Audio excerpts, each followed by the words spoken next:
Muy buenas tardes, señoras y señores. Bienvenidos al atardecer de este miércoles, día 6 de noviembre de 2024.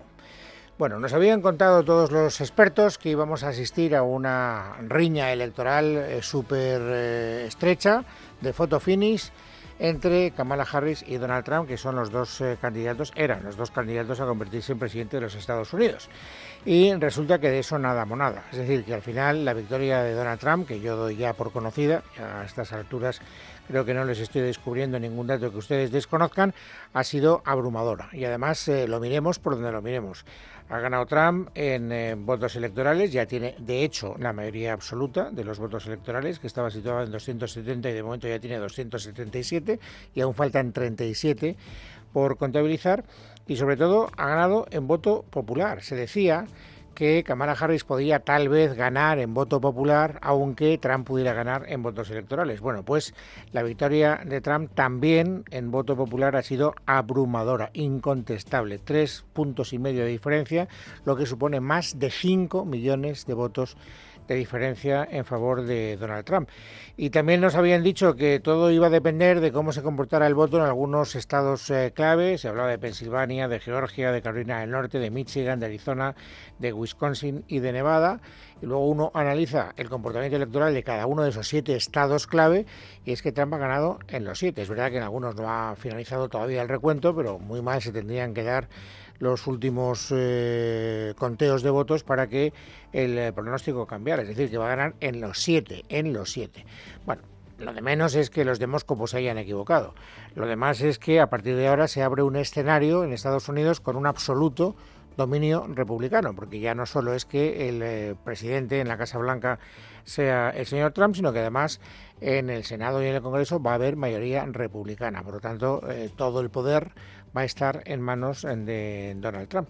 Hacía más de un siglo que un presidente norteamericano no ganaba 2 mandatos no consecutivos. El único precedente conocido era el de Grover Cleveland, que ganó en 1884, perdió 4 años más tarde, pero después volvió a ganar las elecciones, que es lo que le ha pasado ahora a Donald Trump. Bueno, pues este es un poco el panorama de conjunto. Insisto, lo que podemos decir es que la victoria de el señor Trump, de Donald Trump, ha sido absolutamente, Lorena López Lobo, abrumadora.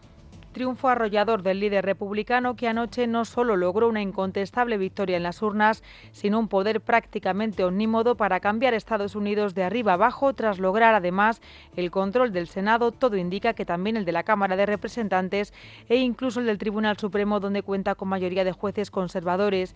Así lo señaló el propio Trump en su primera comparecencia esta madrugada desde el Centro de Convenciones de Palm Beach, en Florida, donde ha seguido junto a su séquito la noche electoral. Esta va a ser la era dorada de Estados Unidos.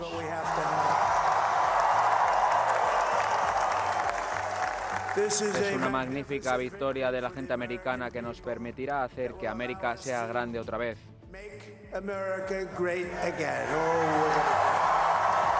Con una condena a sus espaldas y otros 2 juicios pendientes, Donald Trump volverá 8 años después a ser presidente de los Estados Unidos, a pesar de que las encuestas pronosticaban un empate casi perfecto o una victoria por la mínima. Se esperaba una noche electoral larga, un recuento lento y un proceso de días o incluso semanas para conocer al ganador, pero nada más lejos de la realidad. Los 7 estados bisagra fueron cayendo uno a uno del lado conservador, primero Carolina del Norte, después Georgia, luego Pensilvania, sin recuentos completos, pero sí con ventajas decisivas de Trump en todos ellos. Así, hasta que a las 3 de la madrugada, a las 8 aquí en España, los 8 principales medios estadounidenses declaraban la victoria del magnate neoyorquino tras asegurarse el mínimo necesario de escaños en el colegio electoral, 270. Hemos vuelto a recuperar el Senado. Bueno, esto es increíble. En Montana, Nevada, Texas, Ohio, Michigan, Wisconsin, todos reforzarán el movimiento MAGA.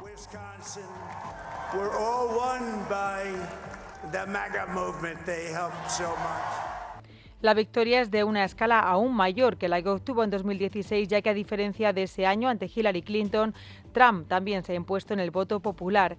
Llamativo ha sido el triunfo, por ejemplo, en el condado de Miami-Dade, bastión demócrata, donde ningún republicano había ganado desde 1988 y que anticipaba una gran mejora para él en el voto hispano en todo el país.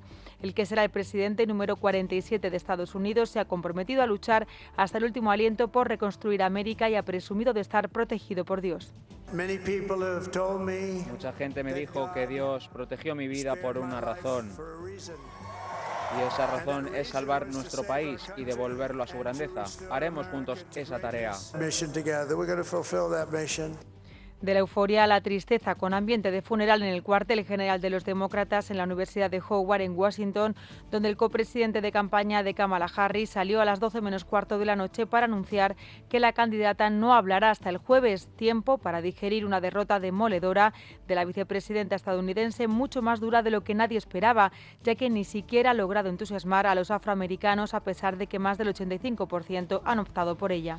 Aquí en España, aquí en nuestro país, según todas las encuestas que yo he ido leyendo durante los últimos días, la población quería que ganara Kamala Harris, y además en una proporción no pequeña. Saben ustedes que, desde luego, en el Partido Socialista, en la izquierda española, había clara preferencia por la candidata del Partido Demócrata. Sin embargo, ha ganado el candidato del Partido Republicano, Donald Trump.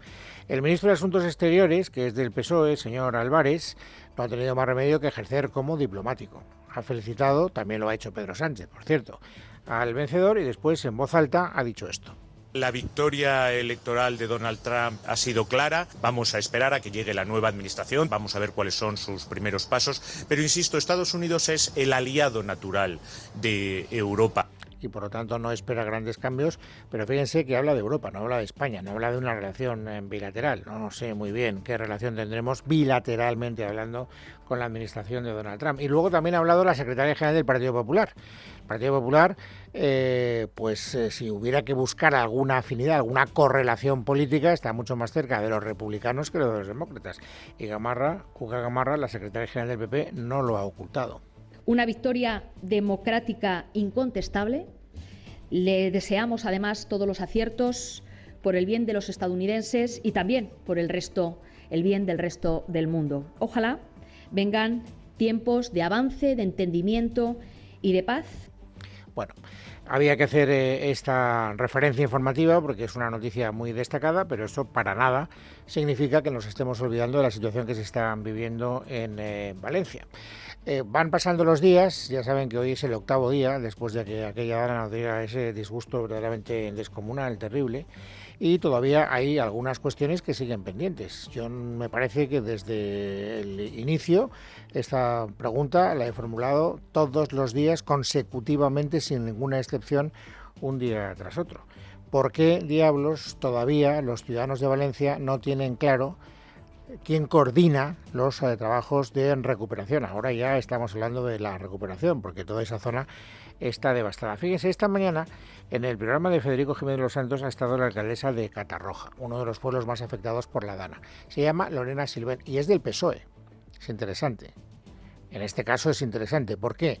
Porque el gobierno de Pedro Sánchez es del PSOE. Bueno, ¿qué dice una alcaldesa del PSOE que tiene que hacer frente a una situación calamitosa y que se da cuenta de que la Generalitat Valenciana, con sus únicas fuerzas, con sus solos esfuerzos, no va a ser capaz de recuperarse?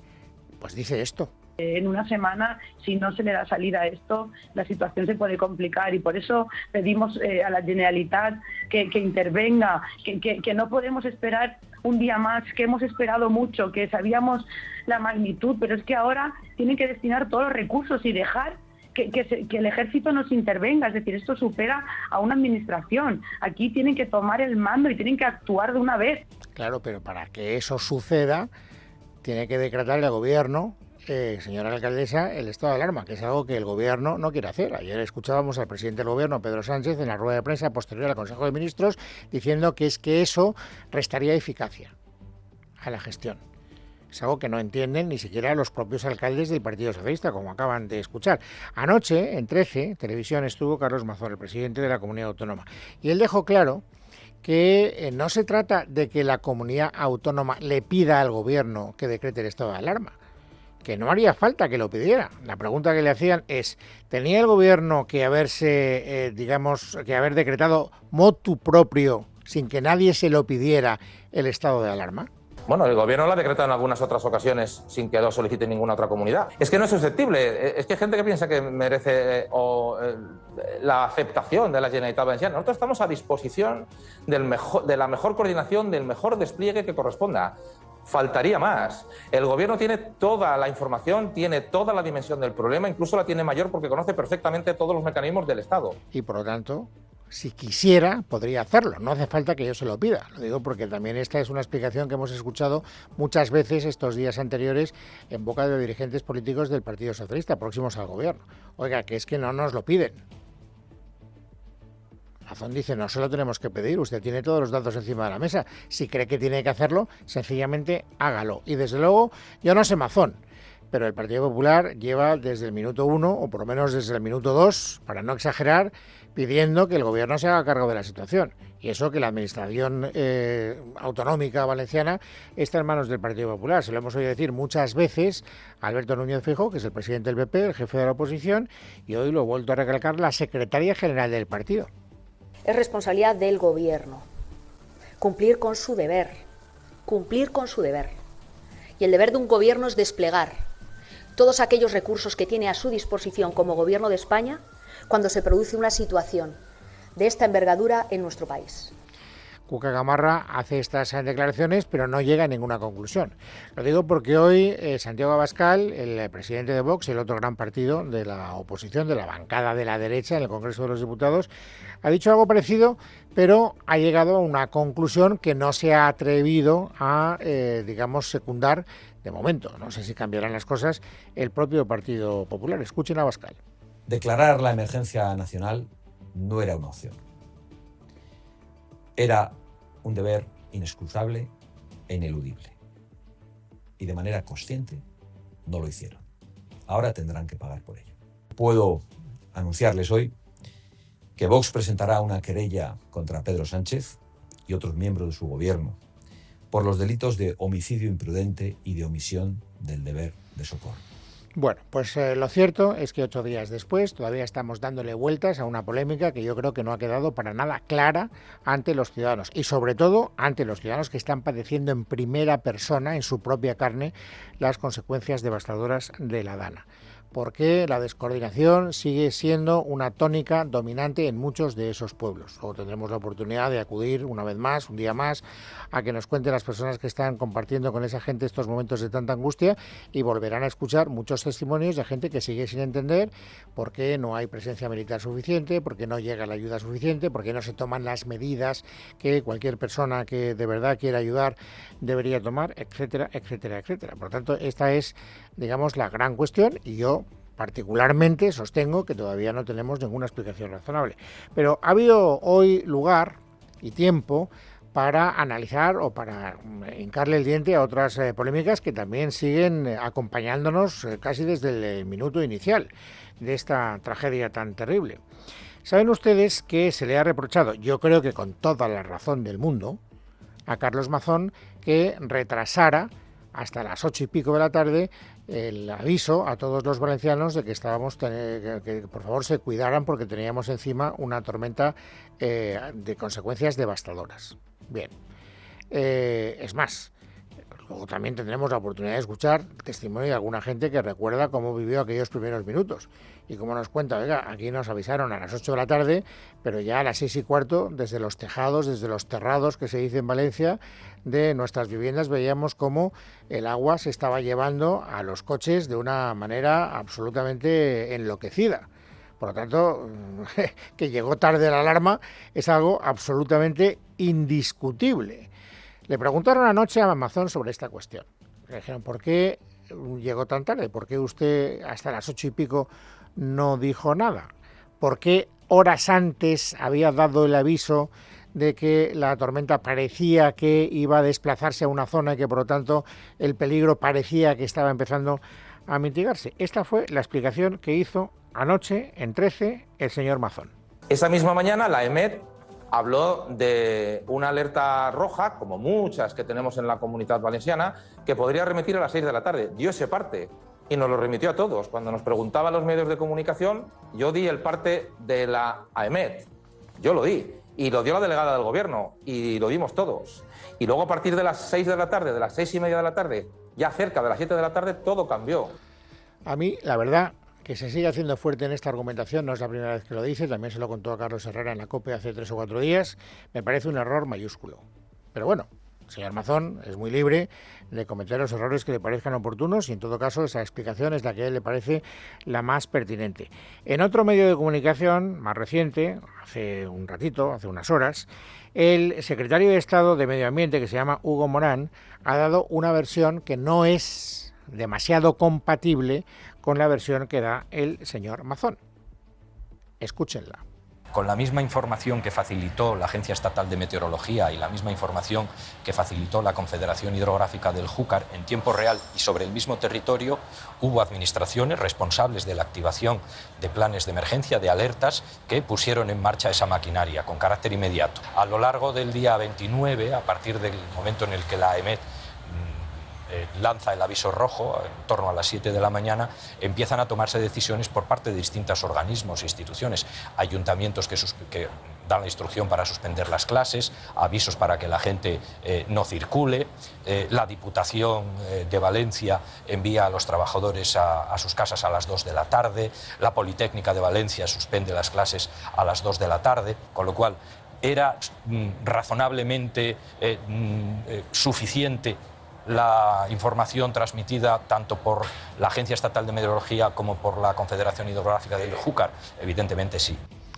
Esa es la conclusión a la que llega Hugo Morán, que pertenece a la administración del Gobierno de Sánchez, secretario de Estado de Medio Ambiente. Y hay que decir que algunas de las cosas que dice también son incontestables.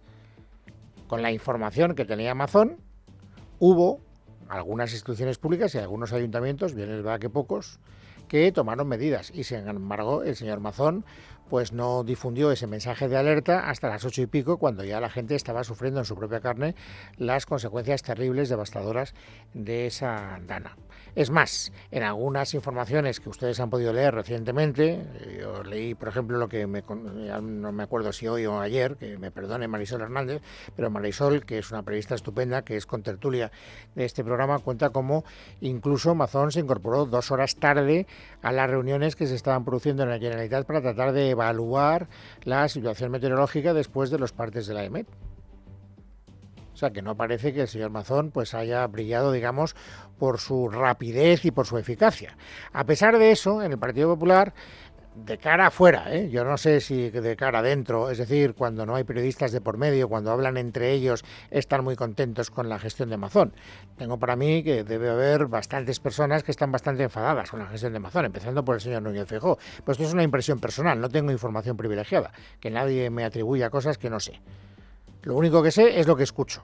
Y lo que escucho es lo que ellos dicen en voz alta. Y lo que dice en voz alta, por ejemplo, Cuca Gamarra, que es la secretaria general, es que el señor Mazón, desde el primer minuto, ha estado tratando de hacer las cosas lo mejor posible. Mire, creo que de lo que no hay ninguna duda, y es absolutamente indiscutible, es que el presidente Mazón y toda la Generalitat se ha volcado con todo lo que tenían desde el primer momento. Y nos gustaría poder decir lo mismo del Gobierno de España, que ha estado trabajando a solicitud. Bueno, tampoco es extraño, la secretaria general del partido tratando de defender públicamente a una de las personas que forman parte de esa especie de gobierno colectivo de, en fin, los presidentes autonómicos. Mazón no deja de ser uno de los presidentes autonómicos después de Madrid y después de Andalucía que tienen más impacto no solo en la población sino también en la actividad económica de nuestro país. Por tanto, ninguna sorpresa. Y luego hay una tercera polémica que se suscitó ayer y que ya ayer inmediatamente prendió, como la yesca, después de que el presidente, en la comparecencia de prensa posterior al Consejo de Ministros, dijera que, hombre, que después de lo que ha caído, como hay que llevar tanto dinero a la Comunidad Valenciana, espera que los partidos de la oposición apoyen los presupuestos generales del Estado, ya lo saben. Y esto es algo que a los partidos de la oposición les ha sentado muy mal. Ayer ya inmediatamente, prácticamente a continuación de que el señor presidente del Gobierno hiciera esa declaración, salió una nota del Partido Popular diciendo que por supuesto no pensaban apoyar los presupuestos generales del Estado. Hoy ya con un poquito más de tiempo para articular un mensaje a la opinión pública, la propia Cuca Gamarra ha explicado por qué no piensan hacer eso. No es el camino intentar utilizar esta tragedia para sacar unos presupuestos generales del Estado cuando ellos saben perfectamente que no es necesario. Y por tanto, nosotros lo que reiteramos es nuevos reales decretos que aborden todas estas necesidades urgentes y necesarias que no pueden esperar. Bueno, esto es lo que ha dicho Cuca Gamarra después de haber dicho, no quiero omitirlo, que por supuesto piensan apoyar el primer decreto ley del gobierno para que las primeras ayudas puedan llegar ya con carácter inmediato. Pero una cosa son los decretos, es más, ellos lo acaban de escuchar, piden más decretos ley para que esas ayudas se puedan extender todavía más lejos de lo que pretende el gobierno, y otra cosa distinta es aprobar los presupuestos generales del Estado, algo que se deduce con toda claridad el Partido Popular no está dispuesto a hacer, y tampoco Vox. Hoy, les decía, ha comparecido ante la opinión pública Santiago Abascal, y aparte de decir que se va a querellar por omisión del deber de socorro contra el presidente del gobierno, ha calificado su comportamiento tratando de sacar beneficio de esta situación para aprobar los presupuestos generales del Estado de esta manera. Sánchez siempre puede empeorar las cosas. Y ayer lo hizo, tomando como rehenes a las víctimas de esta tragedia y vinculando los presupuestos de Sánchez y de sus socios a la respuesta económica a la tragedia.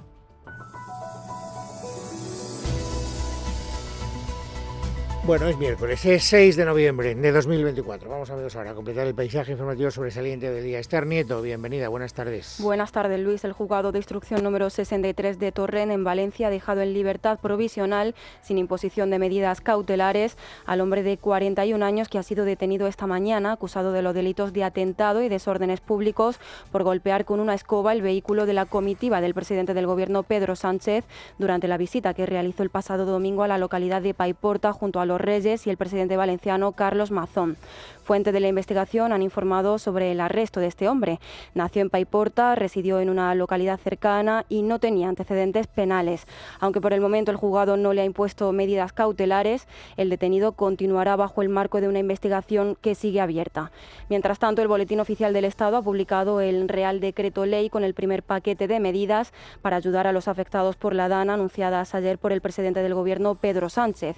Por su parte, el ministro del Interior, Fernando Grande Marlaska, confía en que se pueda tener en las próximas horas un listado de las personas desaparecidas, que hasta el momento son 89 en Valencia, donde hay 62 cadáveres sin identificar. Hemos dispuesto equipos desplazados a las zonas para que puedan los familiares de personas desaparecidas formalizar las denuncias con esas garantías y esa aportación de datos personales y también de datos biológicos que nos ayuden finalmente a la identificación, a la localización primero de los cuerpos y luego a la identificación, en su caso, de los cadáveres. Efectivos de emergencia tienen como prioridad, 8 días después de la catastrófica Dana, la búsqueda de víctimas en los cauces de los ríos y en la Albufera. Y hoy el rey Felipe VI se ha reunido con representantes de asociaciones empresariales en la Zarzuela. A la salida, el presidente de la COE, Antonio Garamendi, ha explicado que ha subrayado ante el jefe del Estado la necesidad de unidad para superar la catástrofe provocada por la Dana y que se deje la política a un lado. También ha considerado que hay que ir mucho más allá de lo que se hizo durante la epidemia del COVID-19. Esto no es el COVID. Cuando acabó el COVID, las fábricas, especialmente los servicios, lo que eran los bares, los comercios, estaban impolutos, estaban impecables. Es que aquí no hay economía, es que aquí ha quedado arrasado todo lo que es el efecto de las empresas. Por tanto, aquí no solo tiene que haber un ERTE para las personas o un ERE, sino que lo que tiene que haber es un ERTE para los propios talleres, las propias oficinas, los bares.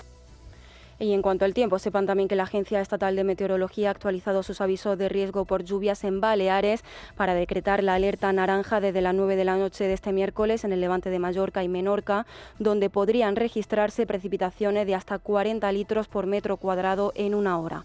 Y cambiamos de asunto porque la Fiscalía Provincial de Madrid se ha pronunciado en contra de reabrir la causa sobre la estancia de la número 2 del régimen de Nicolás Maduro, Delcy Rodríguez, en el aeropuerto de Madrid-Barajas en enero de 2020. 2020. El Ministerio Público adopta esta postura tras la petición efectuada por Vox, al entender que los indicios que aparecen sobre posibles hechos delictivos en la investigación de la trama Koldo deben ser investigados en esa causa en la Audiencia Nacional. Miguel Ángel Pérez, buenas tardes. Buenas tardes. La Fiscalía Provincial de Madrid afirma en su informe que las actuaciones presuntamente delictivas llevadas a cabo por Koldo García, exasesor del ministro José Luis Ábalos, y Víctor de Aldama, presunto conseguidor de la trama Koldo, a las que se refiere la solicitud de petición de reapertura, están ya siendo objeto de investigación en el seno de las diligencias del Juzgado Central de Instrucción número 2 de la Audiencia Nacional, y es en ese procedimiento donde habrá de determinarse el alcance de dichas actuaciones, las personas que participaron o se beneficiaron de ellas, así como su significación penal, pero no justifican la reapertura de la presente causa, por lo que la solicitud formulada por Vox ha de ser rechazada. En dicho informe, el Ministerio Público abunda además en que se debe tener en cuenta que el objeto de la causa no es otro que la presencia de Delcy Rodríguez en territorio español en la madrugada del 20 de enero de 2020 y su significación delictiva. Apunta que desde esa perspectiva los hechos a los que se hace referencia en el escrito de solicitud de reapertura no inciden sobre la licitud o ilicitud de su presencia en España, ni sobre el conocimiento o autorización que pudo preceder su estancia en el aeropuerto madrileño. Y el Consejo por la República ha convocado elecciones anticipadas después de que su presidente Carles Puigdemont haya asumido el liderazgo orgánico de Junts, por lo que no se presentará de nuevo a la presidencia del órgano independentista. En un comunicado este miércoles han explicado que la decisión de convocar elecciones se tomó este lunes y que en consecuencia se ha cesado también a todos los miembros del ente.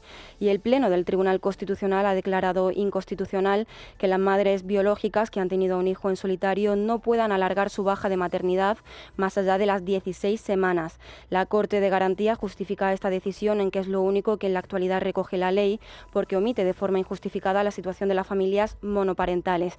De hecho, la última hora que nos llega es que el Tribunal Constitucional ha doblado el permiso de maternidad a las familias monoparentales a las 26 semanas. Y una triste noticia, porque una niña de 2 años ha fallecido en Castellón después de que su padre la dejase en el coche y se olvidara de ella. El hombre tenía que llevar a la menor a la guardería por la mañana, pero no recordaba que la pequeña estaba en el vehículo y lo dejó aparcado para ir a trabajar. La Policía Nacional investiga al hombre como supuesto autor de un delito de homicidio imprudente. Ignacio Escudero. El suceso se produjo este martes sobre las 4 de la tarde. Al parecer, el padre debía llevar a la pequeña a la guardería al inicio del día, pero olvidó hacerlo y la dejó en su sillita en la parte trasera del vehículo. El hombre se fue a trabajar y no fue hasta que regresó al turismo cuando se dio cuenta de que la menor, de tan solo 2 años, estaba inconsciente en el interior. El padre llevó corriendo a la niña al hospital provincial, siendo atendida por los servicios de urgencia, aunque no pudieron hacer nada por salvar la vida de la pequeña, que ya había entrado en el centro médico en parada cardiorrespiratoria. La Policía Nacional se ha hecho cargo de la investigación. Y 1 de cada 4 niños de 5 a 18 años afirman haber sufrido acoso escolar, lo que supone un aumento de más de 1 punto porcentual respecto al año pasado. Así lo refleja el 5º estudio sobre la percepción del bullying en la sociedad española. Además, el informe señala que 3 de cada 5 padres consideran que son ellos mismos los causantes del bullying que ejercen sus hijos. Y terminamos contándoles que continúa la investigación por el alijo de 13 toneladas de cocaína en Algeciras, en Cádiz, que ha sido el mayor de la historia. Funcionarios del Servicio de Vigilancia Aduanera de la Agencia Tributaria, conjuntamente con agentes de Policía Nacional, interceptaron a mediados del mes de octubre en el puerto gaditano un contenedor que transportaba un total de 13.062 kilos de cocaína procedente de Ecuador. Escuchamos al portavoz del Servicio de Vigilancia Aduanera. La mayor aprehensión de cocaína que se ha llevado a cabo en España y la segunda que se ha llevado a cabo en Europa. Posiblemente sea la tercera en el mundo de estas características y esto es así, se ha posibilitado por el control, por la presión desde Policía Nacional y el Servicio de Vigilancia Aduanera.